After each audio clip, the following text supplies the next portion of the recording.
Hi, I'm here to talk about all of my Disney pin goals for 2025. I love setting goals and just New Year's resolutions, and I usually set them for all aspects of my life. And I think that, like, since I'm posting about like Disney pins and all that, I should just hold myself accountable and post this publicly because I already have everything like written down what I want my pin collection to kind of look like in 2025. And so I'm sharing it with y'all's, and then maybe we can hold each other accountable, or I can like get inspiration and like solve some of my goals very quickly. Let's get into it. The first thing is about money and pins. I just want to like get back to like getting good bargains and getting good deals for pins. A couple jobs ago, I was very good at getting like discounts on pins, and then ever since I've made like more money, I've just been like, I can afford it. It's just a pin, I'll be fine. And I kind of want to go back to just like searching around for good deals, or like sorting by like lowest price to highest price if there's like multiple of a pin I want, instead of just clicking on the first one that I see. I've noticed on Whatnot I'm able to get good deals if I'm in smaller shows. I do purchase a lot through Whatnot. I love a lot of the big people on Whatnot, but since there's just like 100 plus people in a show, sometimes that like raises the price of some pins. And so I just want to get into like looking at a pin instead of just like bidding on it right away. If I could like open up eBay in another tab and see if I can get it like below price, or like just go into shows with like less people, I've noticed I'm able to get better deals, or like dollar starts stay close to like $1 instead of like bumping all the way up. Small things like that. Just so I'm like a bit better with like my money and pins, and stop doing a whole like, you only live once, buy the pin, whatever. I need to bring it in. That includes like being patient when there's something on Shop Disney, and waiting a couple weeks, because like a couple times a month they're gonna give you free shipping, or they're gonna like lower the amount you need for shipping. So just like wait for some of that before I just like grab a pin. Because a real bad habit of mine this year was going on Shop Disney, only wanting like one pin, and then getting like multiple pins so I could hit that $75 threshold, even though I really only wanted one. So little things like that to be better with my money with pins. And that's usually when I'm like buying pins, because like I don't live anywhere near the park, so I just have to buy a lot of my collection. If I go to the parks, I'll buy them just at cost. I don't have any like discounts or passes or anything, so I will allow myself to just get the pins I want at full cost at parks. And if I'm doing like any sort of park pickup, I'm gonna try to not do that this year. I haven't done like a park pickup in years. And just looking at like the monthly collections that came out, there's nothing that like I really want. But if there's like one or two pins that I'm looking at, try to find the park pickup people that charge like the cost of the pin, tax, and shipping, and not the people that add like $10 as like a pickup fee. So I'm just trying to be better with my money in 2025, and so that extends into my pin collection. And so just, being a little bit better with my money. There we go. Up next, I want to figure out non-haul pin content that I could put out on this channel. I know Disney pins is such a niche community, and I don't want to just haul stuff. I want to like add value to like the community in some way. So just trying to wrap my head around content like that. And so if anyone has any suggestions, let me know. I know I did a couple, like my biggest one was for like D23. I did like a recap of all those pins and like the resale prices. I did one for one of the marathons. If that's something people like, I can do that again and kind of just talk about this big pin release, how it went. Here's what resale generally looks like. I had fun making those videos, so I could probably go do that again. I've also thought about just recapping the month and like what pins came out. I don't know if any of those ideas sound interesting. They're interesting to me, but like I don't want to post videos and no one watches. So like even if like one person is interested in like a video like that, thumbs up the video or let me know, or something like that. Or if you have any ideas on anything that's not hauling pins that you would just like to know about, let me know. I can like I don't know, yeah, just let me know any like non-pin content. And so I'm also doing my part. I'm going to some of my favorite pin content creators. I'm looking at their like non-haul content and what can I do, you know? Like I said, I don't live near the park, so like I can't do like a here's me trading in the parks. I won't be like a pin trading channel because I don't live near the park.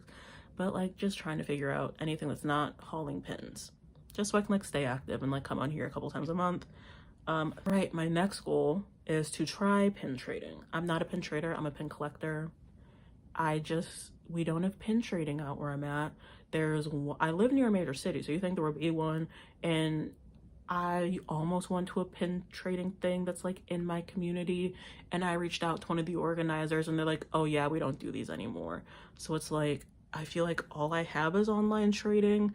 So I think I want to try like a pin and pop trade arcade and just see how that goes. But I know you have to like pay for tokens in order to trade, but then you don't have to pay for shipping. So I just have to figure all that out. But I do want to trade. I feel like I'm at like a good amount of like trader pins now that I just want to try to get other pins that I would really like and trade some of the ones I have and really focus on online trading.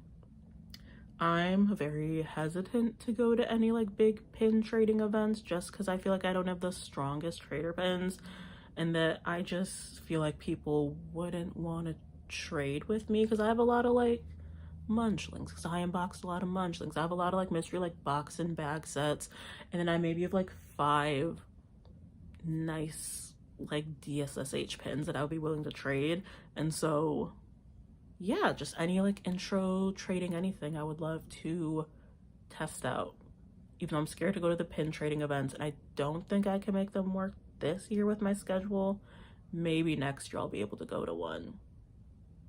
But I also just have to get over my like fear of trading. Like my biggest, like people are gonna say no, and that's fine, but that's also my biggest fear, is just like being like looked down upon and like, ugh, I don't want to trade with her and her little peasant pins. I only want profiles. And it's like, okie dokie, I don't live near the parks, not a cast member, I don't have access to nice pins, but I know that there are people that are willing to like trade for the pins that I do have. So just finding those people and trading with them. Anyways, we have to move on. I need to catalog all my pins into one place. So right now I use Pin and Pop. I use like Pin Picks. Those are the 2 that I like bounce between. And then I have an Excel sheet for my Clarabelle cow pins. I would love to condense everything into one. I'm leaning towards Pin and Pop because they do have the little trade built into their site, so I think would be interesting. There's just like a couple Clarabelle cow pins that aren't in Pin and Pop that are in Pin Picks, and I could just move it over to Pin and Pop and like take a picture, enter everything. And so I might do that. I have like 5 or 6 Clarabelle cow pins that just aren't in the databases, and then I have like 1 or 2 miscellaneous pins that aren't in Pin and Pop or Pin Picks. So I think I'm gonna have to like take the initiative and add them to the databases so I could have all my pins in one spot. I think that's very important because I'm tired of like getting a new pin and then having to go between like 2 different websites and Excel sheet to log everything. I would love everything in one spot. It'll also help me get like an accurate count of how many pins I actually have. So I have to do that. I want to connect with the pin community more. I think that's a big thing I want to focus on, either through trading or just like even on my YouTube channel, commenting on other people's videos, something simple like that. But I really like Disney pins, and I know a lot of other people do, and I'm sure there's people like close to me that could be like a pin friend, or we could trade, or we could, I don't know. But I very like, I close myself off just in general. So just trying to like branch out into the pin community. I don't know the best way to do that because I'm on YouTube, and I know like TikTok is the thing. I'm not on TikTok, I'm not on Facebook, and I feel like those are like the 2 big ones to talk to the pin communities. But like I'm here on YouTube. I have a Pinstagram that I don't really use, and maybe I should be more active on there. Is there like a Reddit or like a forum or something where I can like connect to pin people? Like my only other like thought is like talking to people in like Whatnot comments and shows, but like that, I don't know. I just want to make more pin friends. So I might just start by commenting on like different YouTube videos and things like that. just so I can like meet new people and we can talk about Disney pins, because my roommates don't care about me talking about Disney pins. Like no one I know really knows that I collect Disney pins, and like the 3 people that I know that I collect them, they don't get it. They don't get it at all. So I would love to like talk to people that get it, like make friends, and like bonus points if you live near me, so we could like trade all that stuff. But I'm open to anyone. And then the final thing is, just as I'm buying pins, I really want to just focus down on certain collections that I have. Like a lot of Disney pin people have a lot of side collections and things. I just really want to narrow it and tighten in what I get. So I'm trying to be completist for 2 things. That's Clarabelle Cow and Great Movie Ride. So no matter what, if there are any new pins for either of them, I don't think there's gonna be any new ones for Great Movie Ride, but just in case. And then for Clarabelle Cow, if there's anything new, I'm gonna get those.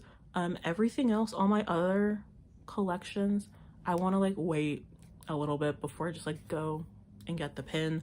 And then for collections I really want to grow in 2025, one is attractions.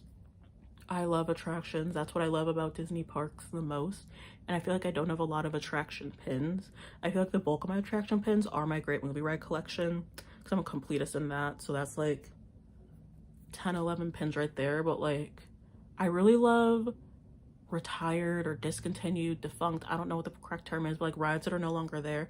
I love bargain hunting for pins like that.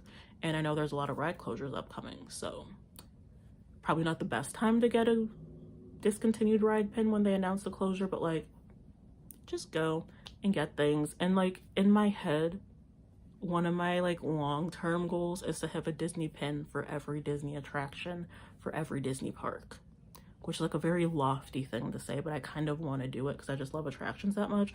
So I'd love to build on my attractions collection. That's what I'm saying. I have a lot of pins and I want to just put more focus into rides, attractions, shows, all of that. That's when I say attractions, it includes all of that.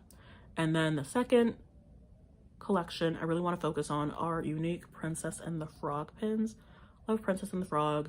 I have a good amount of like Tiana pins and Princess and the Frog pins, and I want more, but I want unique pins. There's a lot of just like Tiana and her green dress. I want stuff beyond that are just cool and fun and unique. Like I love the supporting cast. I like the paint jars. I like the hug. Unfortunately, this is going to be like more expensive, so I'm not going to be able to like get as many pins for this Princess and the Frog one. But just any time I could get something that's not Tiana as a frog and not Tiana in her green dress, even her blue dress. She looks great in her blue dress, and her like yellow worker's outfit, and like her white dress, or like in a wedding dress, something like that. I would love to get more of those. Yeah, but I know that's going to be expensive because those are a lot of like WDI pins that are like the fun, unique Tiana ones.